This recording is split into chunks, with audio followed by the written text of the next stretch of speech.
Hello दोस्तों। कैसे हैं आप लोग। दोस्तों आज का टॉपिक आप लोगों को याद है ना। आज का टॉपिक क्या है हमारा। आखिर वे कौन से स्टेप हैं जिसको हम फॉलो करके अपने मंजिल को हम आसानी से पा सकते हैं। आखिर कौन से स्टेप्स हैं जिनको फॉलो करके हम कोई भी कम्पिटिटिव एग्ज़ाम आसानी से क्रैक कर सकते हैं। तो दोस्तों मैं इस पे बात करने से पहले आप लोगों को ये बताना चाहता हूँ कि मंजिल आपकी जो गोल है वो आपको क्या कह रही है।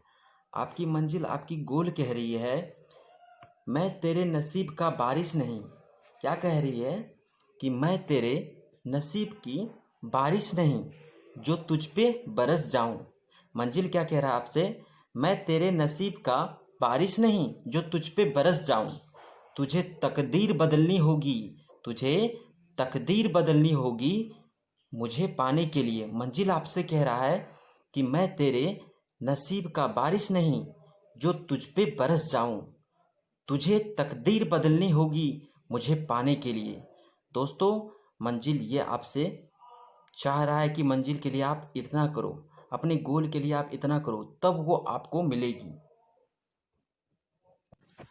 दोस्तों कोई भी कम्पिटिटिव एग्ज़ाम की आप अगर तैयारी कर रहे हैं तो सबसे पहले उसका स्टेप ये है कि आप सबसे पहले उसके सिलेबस को देखें और उनके प्रीवियस ईयर क्वेश्चंस को देखें। आप एक पैटर्न को पकड़े कि आखिर क्या पैटर्न है, किस पैटर्न पे क्वेश्चन पूछे जा रहे हैं।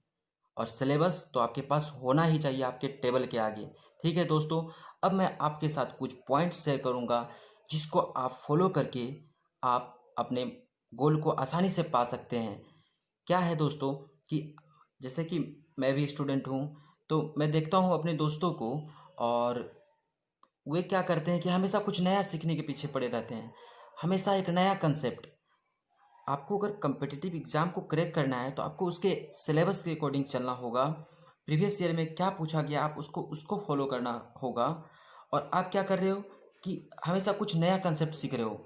अच्छी बात है कि आप नया कंसेप्ट सीखो, नए कंसेप्ट्स का रिवीजन करो, बट जो पुराने चीज़ आपने पढ़ा है उसका क्या, उसका प्रैक्टिस कौन करेगा।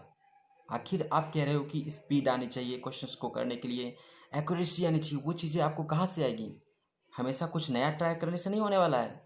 इसके लिए आपको सबसे पहले पुराने कंसेप्ट को बार बार बार बार रिवीजन करना होगा। इसके लिए मैं एक एग्जांपल आपको बताना चाहता हूँ। आप कहते हो कि भूल जाते हैं, क्या करूँ मैं भूल जाता हूँ दोस्तों, मुझे कंसेप्ट याद नहीं रहता। आप कभी क भूल पाते हैं, क ख ग नहीं भूल पाते हैं ना। इसके पीछे रीज़न पता है। इसके पीछे रीज़न ये है कि इसको सीखने के लिए ना जाने कितना बेलन पड़ा है मम्मी से आपको, बड़े भाई से कितना चप्पल पड़ा है, और ना जाने कितना बार आपने इसको रिपीट करा, आपके गुरुजनों ने कितना आपको डोज दिया। उसके बाद आप क्या सीखे, क, बहुत ही संघर्ष के बाद। इसीलिए आप क कभी नहीं बोलते हैं। तो यहाँ से ये कंक्लूजन निकलता है कि आपको जो है पुराने कंसेप्ट को बार बार रिवीजन करना होगा। जब आप उसको बार बार रिवाइज करोगे तो चीज़ें आपके माइंड में सेट हो जाएगी।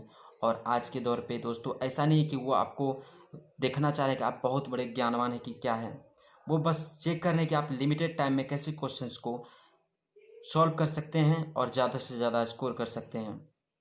तो इसके लिए आपको कुछ स्टेप्स फॉलो करने होंगे। स्टेप्स क्या है, सबसे पहले है कि प्रीवियस ईयर को देखिए दोस्तों, और जो भी क्वेश्चंस करते हैं कम से कम आप उसको 3 बार कीजिए। ये माइंड जो है ना, इसकी प्रोग्रामिंग कुछ अलग तरीके से की गई है दोस्तों, ऊपर वाले ने की है।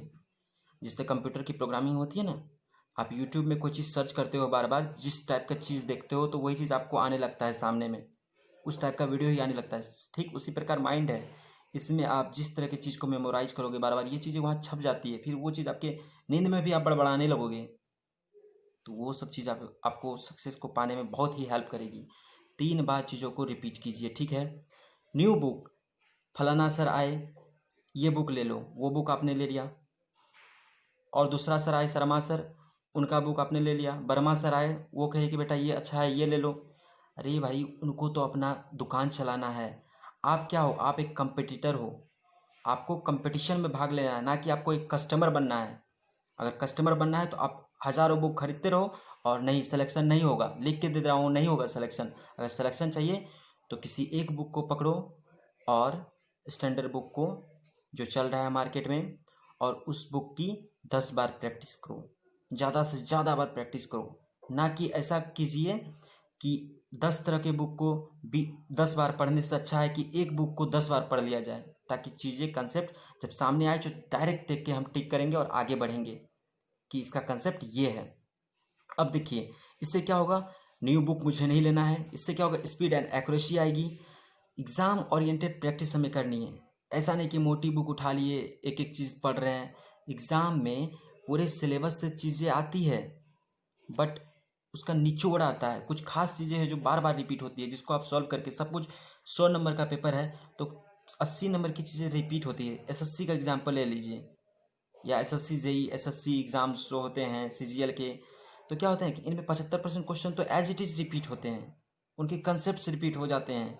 तो वो आप अगर सीख लिए, उतना स्कोर कर लिए, तो आपको क्या ज़रूरत है कुछ अलग करने का, जो कि आप अलग करने के चक्कर में आप सेलेक्ट भी नहीं हो पाते हैं दोस्तों।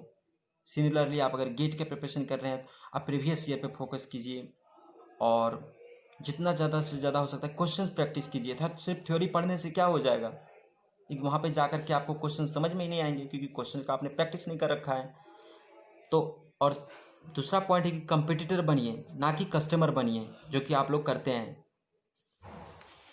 Need proper time table. Suppose आजकल तो ऑनलाइन का ट्रेंड चला है, तो क्या होता है कि हम वेट करते हैं कि 7 बजे हमारे टीचर आएंगे, और टीचर पड़ गए बीमार, हमारे शिक्षक बीमार पड़ गए, तो हम क्या करते हैं, वो 7 बजे, टाइमिंग तो हमारा कुछ है नहीं, वो नहीं आए तो वो टाइम हमारा वेस्ट चला गया। सपोज अगर 7 बजे 7 AM 7 मॉर्निंग में आपके कोई टीचर आते हैं और आपके पास टाइम टेबल है, और उस समय वो नहीं आ रहे हैं, इंग्लिश पढ़ाने आ रहे हैं, लेकिन आप उस समय उनका तबीयत ठीक नहीं, तो वो उस टाइम पे नहीं आ रहे हैं, तो आप क्या करो, उस टाइम में उस सब्जेक्ट का रिवीजन तो कर सकते हो ना, एटलीस्ट 1 घंटा। और रिवीजन से क्या आएगा, परफेक्शन आएगा, चीज़ें आपको मेमोराइज होगी दोस्तों। तो नीड प्रॉपर टाइम टेबल बनाइए दोस्तों। बहुत हार्ड टाइम टेबल की मत बना लीजिए कि आप उसको फॉलो ही नहीं कर पाए, एक स्मूथ टाइम टेबल बनाइए जिसको आप आसानी से फॉलो कर सकते हैं। Don't focus previous year cut off. One thing हम देखते हैं कि आज ये क्या कट ऑफ का ट्रेंड चला है दोस्त, हम कट ऑफ को देखते हैं कि इसका कट ऑफ 100 में 90 का आ गया इस बार, तो अब क्या होगा, अब कोचिंग वाले भी अपने चैनल को चलाने के लिए क्या करने लगते हैं, कट ऑफ का एनालिसिस करवाने लगते हैं। अरे भाई क्या गारंटी है, कट ऑफ को हम क्यों देखें, कट ऑफ आपके माइंड को सेट कर देती है। जैसे कि आप देख रहे होंगे, आपके कोई सीनियर भैया थे, उनका क्या हुआ कि मैथ्स में बहुत ही कम स्कोर हुआ, अब आपका माइंड क्या कर रहा है कि भैया ने अच्छा स्कोर नहीं किया तो मैं भी अच्छा स्कोर नहीं कर पाऊंगा। तो इसके लिए क्या होता है, माइंड में आपका सेट हो जाता है कि यार इस बार का कट ऑफ तो बहुत टफ है। तो आप हमेशा अपना 100% दीजिए, ना कि ये छोटे मोटे चीज़ को देखिए कि कट ऑफ क्या गया। कट ऑफ किस पे डिपेंड करता है, कट ऑफ इस पे डिपेंड करता है कि उस ईयर कितने बच्चों ने पेपर को कितना अच्छा दिया। अगर सब ने बहुत अच्छा दिया तो कट ऑफ ऑब्वियसली ऊपर जाएगी, अगर सबका खराब गया तो कट ऑफ ऑब्वियसली ये नीचे जाएगी। तो कट ऑफ इस बात पे डिपेंड नहीं करता है। तो कट ऑफ पे ध्यान ना दे, अपने 100% पे ध्यान दे। अगर 200 का पेपर है तो आप कोशिश करें 200 स्कोर करने का, तब जा कर के आप कहीं आप कट ऑफ को पार कर पाएंगे। ठीक है दोस्तों, तो कट ऑफ आप डिसाइड करोगे, ना कि कट ऑफ आपके सिलेक्शन को डिसाइड करेगा। ठीक है दोस्तों, तो अब क्या है कि वन थिंग, आपको एनर्जी लेवल, आपके एनर्जी लेवल कभी नहीं घटना चाहिए। बी पॉजिटिव, हमेशा पॉजिटिव रहिए। चीज़ों को कैसे पढ़ना है, सबसे पहले देखिए आप चैप्टर वाइज पढ़िए चीज़ों को। जब चैप्टर वाइज पढ़ लेते हैं तो फिर टॉपिक वाइज पढ़िए, और टॉपिक वाइज पढ़ लेने के बाद प्रैक्टिस कीजिए क्वेश्चंस उस टॉपिक का, और फिर प्रीवियस ईयर क्वेश्चंस फिर लगाइए। दोस्तों ये जो चीज़ है आपको बहुत ही हेल्प करेगा, आप करके देखिए, ये चीज़ें जो है ना आपकी लाइफ बदल देगी दोस्तों। अगर आपको ये टाइम टेबल सही लगे, ये जो कंसेप्ट मैं बताया हूँ अगर आपको समझ में आए, तो आप कमेंट बॉक्स में दोस्तों कमेंट कीजिए। अंत में मैं आप लोगों को एक शायरी सुनाना चाहता हूँ दोस्तों, जो आपको ऊर्जावान बनाएगी। कह रहे हैं कि ख्वाब बड़े, क्या ख्वाब बड़े सफ़र बड़ा, ख्वाब बड़े सफ़र बड़ा, कई चुनौती पार गया मैं, ख्वाब बड़े सफ़र बड़ा, कई चुनौती पार गया मैं, रुका नहीं झुका नहीं, रुका नहीं झुका नहीं, तो कैसे कह दूँ हार गया मैं।